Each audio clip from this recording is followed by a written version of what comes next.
Now, much has been said about the Mazda MX-5. Its story about having excellent handling, as well as having a supremely fun driving experience, has been a well-written one.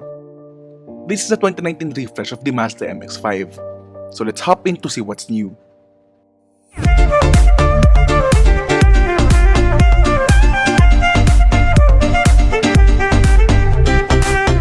The design has been unchanged since this ND generation came out in 2016. It's still the familiar shape we've come to know.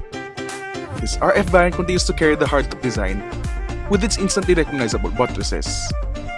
This Club Edition adds 17-inch PBS alloy wheels, which costs around 80,000 pesos a piece.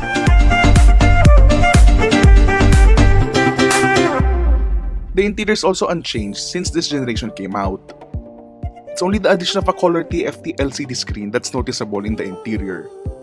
The rest of the interior feels relatively premium. Hard plastics dominate the interior, but the leather dashboard trim makes it feel really upmarket.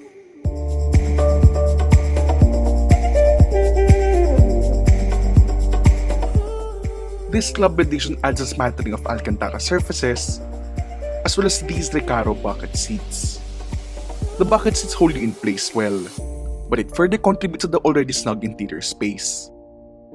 Interestingly, each seat costs ₱250,000 pesos. What many drivers will appreciate is the addition of a telescoping steering wheel. Practicality-wise, well sure, maybe 2 duffel bags will fit at the back. But that's about it. There's also no glove box. In its place is a storage bin between the seats. Even the cup holders use a detachable design.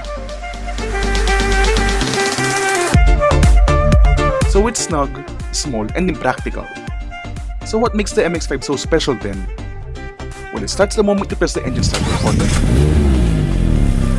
Its changes for 2019 are mostly under the hood. The 2.0-liter inline 4-sky active petrol engine makes 184 horsepower and 205 Nm of torque. Power is of course sent through the rear wheels via a 6-speed manual transmission, or in this case, a 6-speed automatic transmission.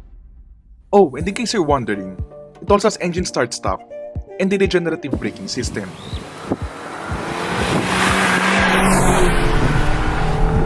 Now the steering in this Mazda MX-5 RF is everything that you expect in this car.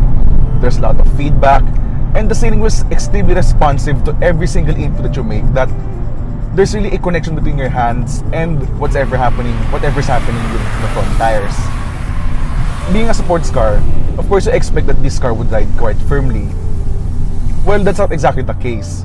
Okay, sure, it's not gonna be as comfortable as, let's say, a Mazda 6 or a Mazda CX-5. But for a sports car, this suspension actually deals pretty well with bumps.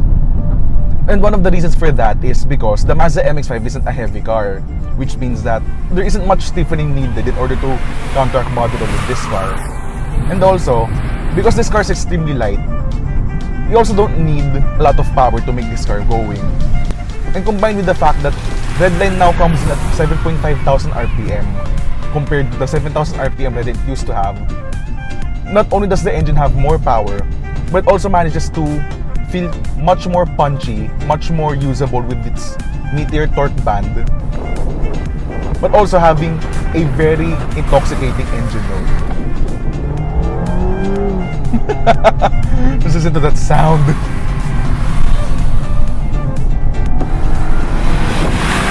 Now don't get me wrong, I'd rather have a manual MX-5 since I believe that if you're gonna buy an MX-5, it really should have a manual transmission. But in this case, this is actually a good automatic at that. You control the transmission through the steering wheel mounted paddle shifters.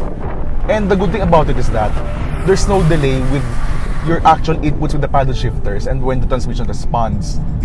As a matter of fact, it actually even rev matches when it downshifts. The brakes finally seal the deal.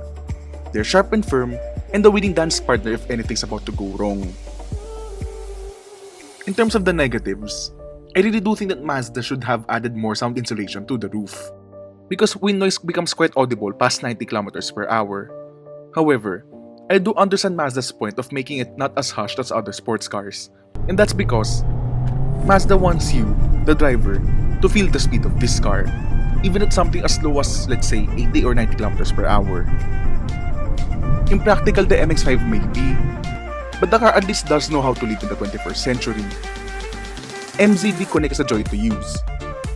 Like what I always say, the knob controller layout will always be less distracting to use than a touchscreen. Unfortunately, it still doesn't have Apple CarPlay or Android Auto. On the upside, all but the base manual soft top has a 9-speaker Bose sound system, with tiny speakers to the headrests.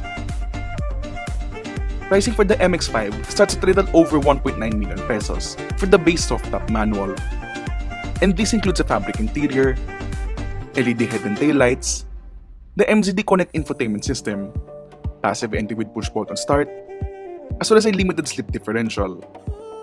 Do note that only the manual variants get a limited slip differential. Stepping up to the automatic soft top, and this adds leather interior, automatic climate control, adaptive LED headlights, rain sensing wipers, lane departure warning, and the rear view camera. The rear view camera is only standard on the automatic variants.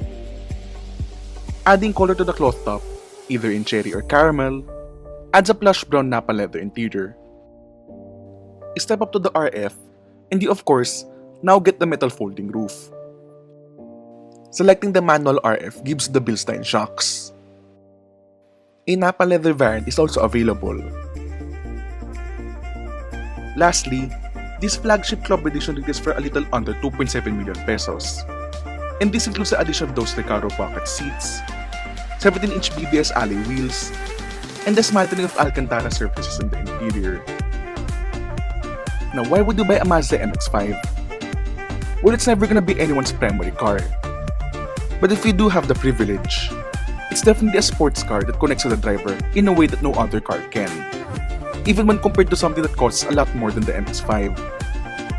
It's a car that fulfills no other purpose in life but to satisfy one's craving for the open road.